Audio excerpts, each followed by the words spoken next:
Good evening and welcome back. So, defund the BBC, of course, and I think this will also help with Boris Johnson going ahead with decriminalising not paying the licence fee because of his response to what the BBC have decided to do, in, of course, not including the words for Land of Hope and Glory and Rule Britannia, to end the last night of the proms at the middle of September, as they traditionally do, and as Boris Johnson has so correctly pointed out, that this is a tradition to be done. There's nothing wrong with what's being sung, and we shouldn't be so self-flagellating in our history for our ancestors, but of course it wasn't us at all. And I do really want to drill down into a deeper point of why these patriotic things are so important, because nation states are vital. They are collections of people with the same culture that have coexisted for centuries, ordinarily. Maybe just decades, but normally it's centuries or millennia. And with the UK, I'd say about a millennium, seeing as the last invasion was just under 1,000 years ago. And since then, especially as an island, we've been very homogenous in terms of our culture as well as our people, of course. And from that has sprung up great things, amazing things.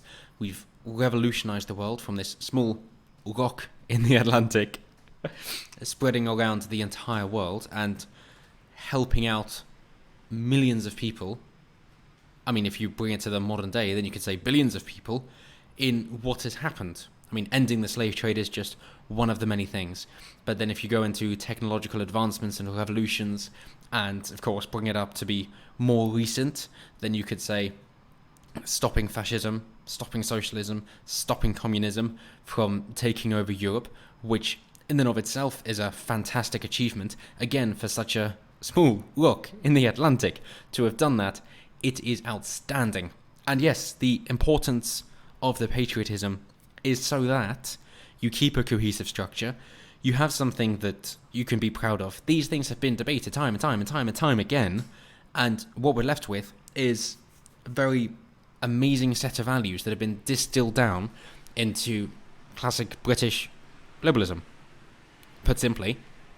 And it's this mindset that has been able to go around the world. I mean, capitalism is a perfect example of it, in how that's sprung up and taken the world by storm in just the sheer amount of people that it's been able to lift out of poverty by going with property rights and saying that, yes, you are responsible for yourself and you can own things and keep them to yourself.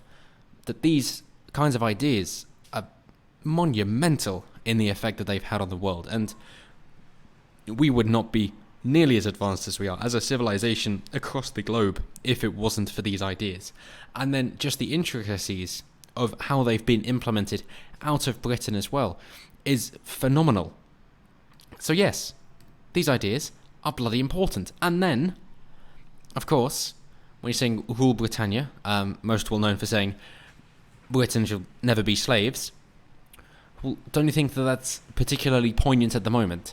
We can all agree that slavery is bad, and we can all agree that it shouldn't be happening still in Africa and the Middle East. Britain did try to stamp that out quite a while ago, and for the most part managed it, but since the creation of the NHS, the British Empire stopped, because of course it was a net loss financially, and now we have a crippled health service instead of an empire. Each to their own, I suppose. But we can agree that slavery is bad, so surely we can agree that we don't want to be slaves either.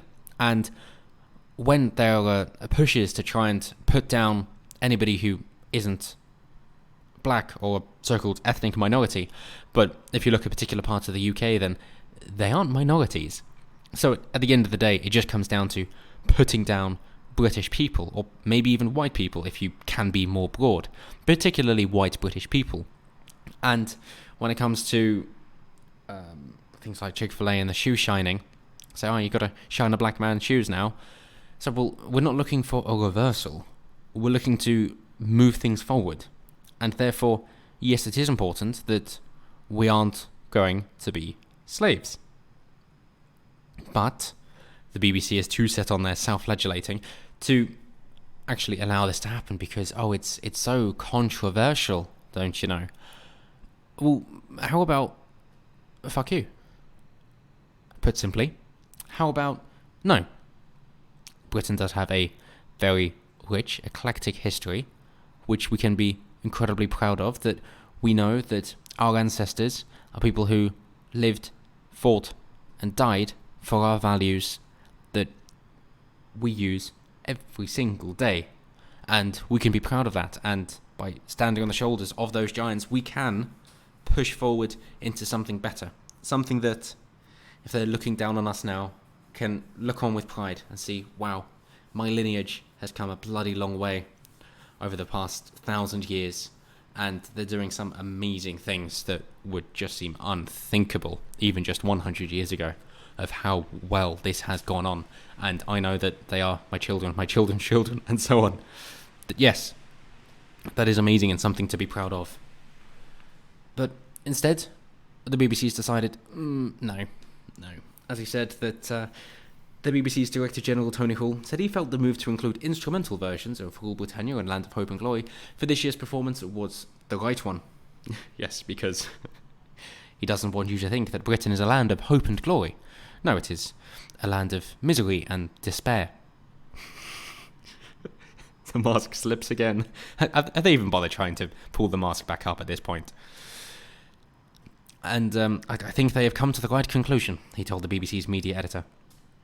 It's very, very hard in an Albert Hall that takes over 5,000 people to have the atmosphere of the last night of the proms and to have things where the whole audience normally sing along. It's quite hard creatively, artistically, to make that work. Yes, and yet you could sing Jerusalem. That's not a problem. But when it comes to these, no, because they're trying to say, well, we can't be having this because of concerns about COVID-19. And we're still going through that on September 12th when the event takes place, and therefore we can't have people all singing. No. We can have them singing for other songs. That's not a problem. Yes, definitely. But, I mean, I don't know, that COVID-19 is very picky about who it will infect given the songs that are being sung. Like, if you say particular things, COVID-19 becomes very deadly. But if you say other things, it's not a problem whatsoever. It's a very, very politically aware virus, this. That is honestly their conclusion. And Boris Johnson, of course, saying that I think it's time we stopped our cringing embarrassment about our history, about our traditions, and about our culture, and we stopped this general fight for self-recrimination and wetness. I wanted to get it off my chest, he added. And yes, and even the Labour Party spokesperson included agreement to say that the pomp and pageantry of the last night of the proms is a staple of British summer, and the running order is a matter for the organisers and the BBC, but enjoying patriotic songs does not and should not present a barrier to examining our past and learning lessons from it. Which is, completely correct. We've all made mistakes, we've all done things we're not ashamed of, and hopefully we've all done things to try and rectify it and to make things better in the future. And just as is the case for individuals, just as is the case for the United Kingdom. But apparently no, we've just got to get rid of that now. And just to close up, I'd like to include someone who maybe I shouldn't be giving any airtime to, but I will. Chichi Nwanoko, who runs the Chineke Foundation, which aims to provide opportunities for black, Asian and ethnically diverse classical musicians in the UK and Europe. Yes, I'm sorry. Your skin color isn't right for the job. Therefore, you're not allowed to participate because of something you were born with. Your skin color is not correct. Maybe get tanned and come back. Yes, instead of bleaching your skin. Perfect. Well done. We're so progressive. She told the BBC, "We find it offensive," and we tell her we don't give a shit. She says, for any conscious black person who is aware of their history, the empire and colonialism, for example, they will struggle to enjoy the patriotic jingoism of these songs.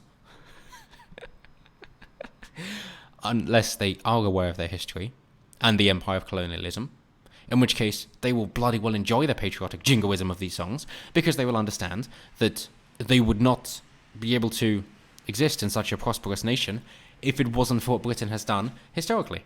And they go, well, this is a bloody good place, and I am incredibly lucky to be living here, and not in a shithole African or Middle Eastern country which is waging war and still keeps slaves and does draw racial lines, and we could look at South Africa then for their flip of apartheid and the white genocide that's going on there. So, yeah, maybe Chichi Nwanoko. First, maybe get a more pronounceable name. It just runs off the tongue so much easier. And then take a look inward. Take an actual proper look at British history. And then decide if you still think it is so bad, leave. Just leave. Because, as is the case with any group, any friendship group, any social group, any party, I'm sure we've all hosted parties before, and there have been certain people that we haven't invited because we know that they would make it shit for the rest of us, and chances are they wouldn't enjoy it either. Well, exactly the same concept goes for these people who think that Britain is so terrible and yet still choose to live here. If it's so bad, off you fuck. Go show us a great example of what is working so well, and we will mimic it because, I mean, you're showing us what success looks like, and we're going to follow along. We'd be stupid not to. So of course we would. As we have done for centuries. We've been innovating more so, but still, if somebody else does something better, then we'll copy it, we'll mimic it, and we'll try to make it our own and improve upon it. But seeing as you can't do that, maybe you're wrong.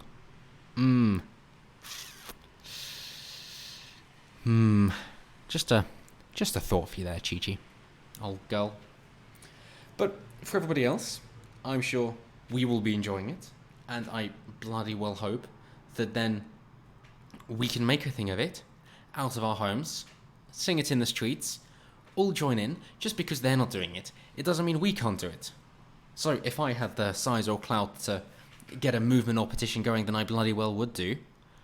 But firstly, obviously defund the BBC, and secondly, then let's find the exact times when this will be sung, and then let's all join in, out our windows, in our streets, to sing these songs that we know are so important, and we love a great deal. Let's make it happen.